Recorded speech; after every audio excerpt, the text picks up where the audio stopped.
Good morning. It is a Wednesday, April 1st, April Fool's Day. Who knows what's coming up? I don't even know. I'm Jeremy Rabe. I'm Maddie Conklin. Actually, I have nothing planned. So Oh, thank goodness. I have nothing. Please tell me, I have nothing. I've not look at me felt in the that eyes. today. Look at mine. Look, I swear to you, I have nothing Okay, planned. good. Nothing. Because I realized that today, and I was like, well, I don't have anything planned. Jeremy is very good at surprises. Usually I do. I've been so under the weather, I've not had any desire to do anything extra. Anything further than what your day-to-day requires. Now, Ingrid Fair will be here. I can't promise sneaky, anything sneaky. from her. I know, because last year She got us. was the Brussels sprouts, the cake pop Brussels Yes, sprouts. and do you remember who tipped us off? It was Rob Hardy. Yes. Rob, be at the ready with the Facebook, Yes. okay? Just let us know any other crazy things that maybe you have done or you've heard of that could come our way. And if you see Ingrid and when she starts her craft, if it sounds any alarms, Yeah. let us know. Yes. He's good at checking everything like during the show. I'm not. So I'm good at usually, sometimes I forget. If it's super duper busy, yeah. But yeah, I'm like, oh, what's happening, guys? What's happening? Coming to 411. Yeah.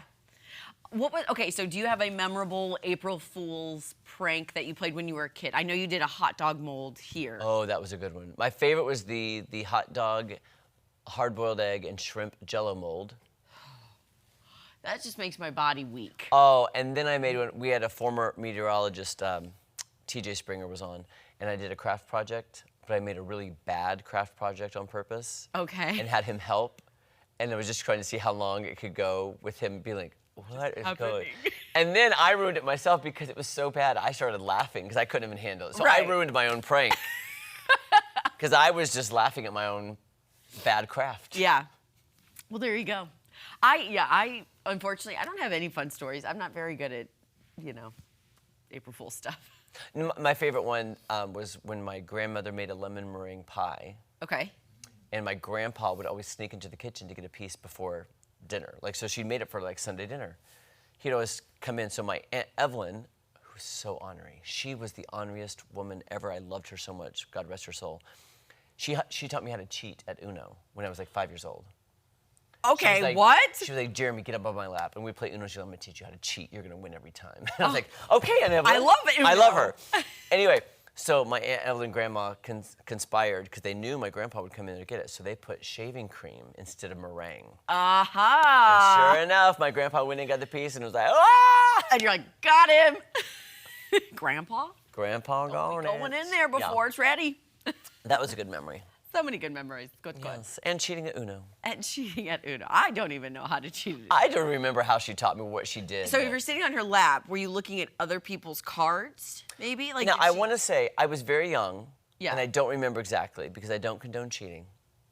But I think if I remember correctly, Aunt Evelyn had the cards up, and I'd be sitting there, and she'd be teaching me. She would like pull cards out of her sleeves, extra ones, or from under the table. Oh. Aunt Evelyn had a little second deck that she's like, I need to draw 4 right now. She would keep the good cards for the Yeah, Oh, look at that. Oh, look at that, reverse it to me. Oh, look at that, draw 2. Okay. Change the color to blue, and they're like, Jeremy, can you go get me some snacks in the kitchen? As I walked by, I was like, she's got lots of blue. Blue. Yeah. Yeah. Little code. I love that. That's so sweet. She was a character. Yes. Well, I feel all out of sorts because last night we went out to dinner. We went to Show Me Chewy for his birthday. I am so sorry I did not make it there. I was supposed to go, and I'm so sorry I did not go. I got to text them and give them my love. I feel horrible. I'm sorry. No, don't be. I'm no offense taken. I love them, and I meant to go. I figured you probably were just like really tired. I mean, because you always make it a point to show up to things. Yes. So with you having a doctor's appointment yesterday, I was like, I probably didn't go well. I didn't even text you. That's why. I was just, like, I did rest. I was trying to rest. Sorry, I apologize. Go on. No. So, and I told G this yesterday. I was like, oh my gosh, I'm gonna wake up thinking it's, Saturday morning because we only go out to dinner on like Friday night, Yeah. Saturday night. And I was like, gosh, as a kid, we always used to go out to dinner. It was just kind of the flow of things. But like, because we have such a weird schedule now, it's like 5 o'clock dinner, 7 o'clock bed, and then wake up. You used to go out to dinner on weeknights as a kid? As a kid, yeah. You guys must have been rich. Well, I wouldn't say that. My parents just were like, we've worked all day. We don't want to cook. That's it. That's it. That's it. We're going to Pasta House. I will text Judith and Chewy then. I feel so bad. No, don't. All right, you guys, here's what's happening. An animal rescue on the East Coast has come up with a unique way to get some puppies adopted. We'd love to hear it, okay? People Magazine talked to the Animal Rescue Fund in the Hamptons. Oh, all places, fancy. very fancy. About them dressing up their dogs like characters from the HBO series The Pit.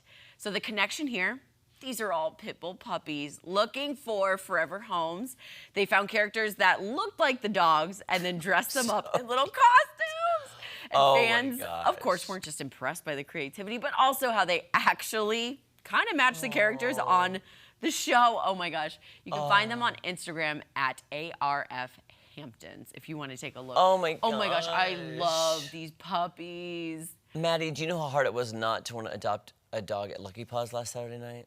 Now looking at I these. can't even imagine how many puppies were there. Oh, there were so many cute ones. Really? We had a parade of puppies, and then I gosh, know. those are so cute though. I know, the pit puppies. And looking at those puppies, pit bulls are not mean dogs. They're trained to be mean. It's the humans that do it, not the dog. Exactly. It's all. So don't blame that cute little pit bull puppy. Exactly. It has to come from an outside, you know, just like. Yeah. Humans. I was gonna say humans. I know. Yeah. I'll say it. Humans. Send me the mail. Yeah, there you go. But I love that. Anything creative to get eyes on the dogs, you know? So what can we do here? What can we do here with our friends at our rescues? We could, Like, what's a Route 66 themed we could do? we could too. Leading up to. Well, you're putting me on the spot. We got to figure out something though. We do. I feel like it got has to be to. Route 66 themed. We got Today's Show coming in town. Yes, but we should make one look like you, then one look like me, then one look like Tom, and then the Carissa. So we'll just do the same thing with the pit, but we'll just do our station. And you know what's so great? I kept my remember that little bang thing I brought in? Yes. I was about to get rid of it this weekend when I was cleaning out stuff because I'm nesting right now. Yes. And I kept it, so Good. we can definitely use that little hair piece for one of the dogs. As you should. For Carissa, because she has bangs. There we go. Perfect. It's all settled. On a side note, guess what? Royal Caribbean has unveiled their new cruise ship, Hero of the Seas. Now, it features their first ultimate family treehouse room. Oh my gosh, I can't even imagine the price of this. Oh my gosh. Who can afford that? Okay, sorry, I digress. It's a 3-story space with a rooftop terrace and private whirlpool. Oh my gosh, I don't want to read this. This is I just a wanna- room. Yes, this is a suite for a family. Look, can I just look at this video for a second? Because I'm trying to see what part of the ship this is on. Is that like on the back? Oh my gosh. Okay, it's a there's a 2-deck teen space, 2 main bedrooms, each with their own bathroom and a balcony. And they didn't give pricing information for this room yet, but I think it's fair to say that it will cost a few more dollars than just your standard balcony room. The Hero of the Seas is the 4th ship in the Royal Caribbean's Icon class, which is the largest in the world. The massive ship has room for 7,600 guests at full capacity, with 28 dining spots and 9 pools. Bookings to the general public open tomorrow. The ship will set sail in August of 2027. I cannot even imagine how much that costs, because I've worked on cruise ships. Did I ever tell you about the time my crew cabin flooded and they had to put me in a passenger cabin? You know, it's not ringing a bell. I'm just gonna say I enjoyed it because we were building a brand new ship. We had to go stay on the ship. My room was on the main level above sea, but for some reason a pipe burst and all the rooms flooded. Ay. So they had to move me. Luckily, there were no passengers on, but I got to stay in a passenger balcony cabin for 3 weeks during rehearsal Oh, wow. and during the transatlantic crossing the ocean. So yeah, you were. I got to stay in a passenger suite the entire time till we got back to, like, I think we went to Jacksonville maybe or Fort Lauderdale, and then I had to go back to my cabin when it was fixed. Like, get back That down was there. like having a passenger cabin with a balcony for that long was amazing. I say this every time there's a cruise story. I still don't know how those ships stay afloat with all that stuff on them. Like, Do you want me to give you a hint? pure luck. Do you want me to give you a hint? Yeah. It's called magic. No, but seriously, it freaks me out how much they have on those ships. Like those water slides. Have you seen that video of the woman getting... No further comments. Okay. We're going to turn it over to Tom Schmidt. I'm sorry. That was an inside joke with me and Maddie from this morning. Sorry. I'm not offended. It's a joke. It's a all joke. good. It's a total joke. Okay. So, speaking of cruising, How's the weather? Patty, where you going? I don't know. I was like, Let's, help me. I'm sinking like the ship. Help Yes. me. Okay, yeah, well, give her a lifeline. Man, let's. I've been enjoying the weather though, Tom.